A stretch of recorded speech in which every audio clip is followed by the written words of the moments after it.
Seat.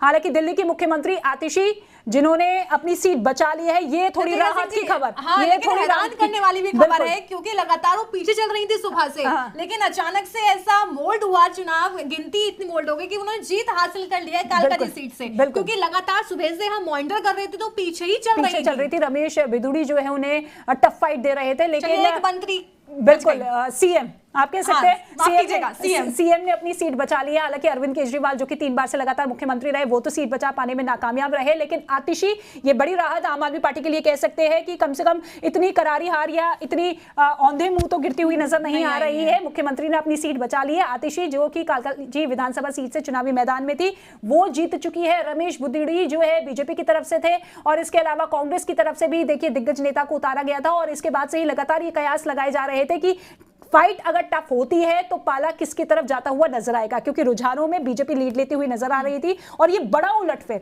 आप बड़ा उलटफेर बिल्कुल कि आतिशी ने अपनी चुनावी जीत हासिल कर ली है कालका जी से, लेकिन अभी भी नजरें उन तमाम दिग्गज नेताओं पर टिकी हुई है, चाहे वो सौरभ भारद्वाज को लेकर हो, संजय सिंह जो कि खैर वो तो सांसद है राज्यसभा से, सौरभ भारद्वाज हो, गोपाल राय हो, इसके अलावा और भी कई दिग्गज नेता आगे चल रहे हैं। सुबह से ही वो लीड रखी गोपाल राय की, वहां पर वो सीट भी काफी अहम है गोपाल राय के लिए, क्योंकि लगातार उस सीट से गोपाल राय जीत दर्ज करते आ रहे हैं। इस बार भी देखना होगा, हालांकि अभी तक तो आगे चल रहे हैं, आगे क्या होता है नहीं पता। जैसे आतिशी पीछे चल रही थी, आगे हो गई, जीत हासिल कर ली, तो गोपाल राय का भी ऐसा नहीं पता। हालांकि कह सकते हैं कि कहीं ना कहीं आम आदमी पार्टी की साख जो है आतिशी बचाती हुई नजर आई है, क्योंकि उन्होंने जीत दर्ज कर ली है। लेकिन ये एक बड़ा चैलेंज इस समय केजरीवाल और आम आदमी पार्टी के लिए हो रहा है। लेकिन क्या रमेश बिधूड़ी को कहीं ना कहीं जो संसद में बयान दिया था उसका खामियाजा भुगतना पड़ा है? देखिए कालका जी विधानसभा सीट एक ऐसी सीट है जहां से आतिशी पहले भी रही हैं और वो ग्राउंड पर काम करती हुई नजर आई हैं।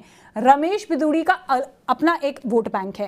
आपने देखा इमोशनल कार्ड हमेशा आतिशी की तरफ से चला गया, प्रेस कॉन्फ्रेंस में वो रोती हुई नजर आई, और 2-3 दिन से लगातार वो ये आरोप लगा रही है, देर रात अपनी सीट का मुआयना कर रही हैं, बिधूड़ी के भतीजे के खिलाफ एफआईआर दर्ज करवा दी है। तो कहीं ना कहीं लोगों में वो बात हो सकता है कि कुछ हद तक या कुछ पॉइंट तक वो वहां पर रह गई हो, जनता ये मानकर चल रही हो, क्योंकि विवादित नेता रहे हैं बिधूड़ी, ठीक है, उनकी छवि जो है क्लीन नहीं रही है। भले ही सांसद विधायक वो रहे हैं, लेकिन संसद में बयान देना, फिर महिला आतिशी को लेकर बयान देना, इसके अलावा प्रियंका गांधी को लेकर भी उन्होंने बयान दिया था। तो उनके बयानों की वजह से पार्टी की मुश्किलें बढ़ती रही, क्योंकि कुछ टाइम तक पार्टी ने भी उनके बयानों से किनारा कर लिया था। उन्होंने कहा कि देखिए व्यक्तिगत बयान है, तो वो डेंट कहीं ना कहीं इन चुनावी नतीजों में नजर आ रहा है। लेकिन ये राहत की खबर आम आदमी पार्टी के लिए और बीजेपी के लिए तो देखिए अब 48 का आंकड़ा, बहुमत का आंकड़ा तो पहले ही छू लिया था। 48 से कोई नहीं, हार जाए तो कोई बात नहीं, हमने बहुमत का आंकड़ा तो पार कर लिया। जब आम आदमी पार्टी की मुखिया को ही हरा दिया आपने,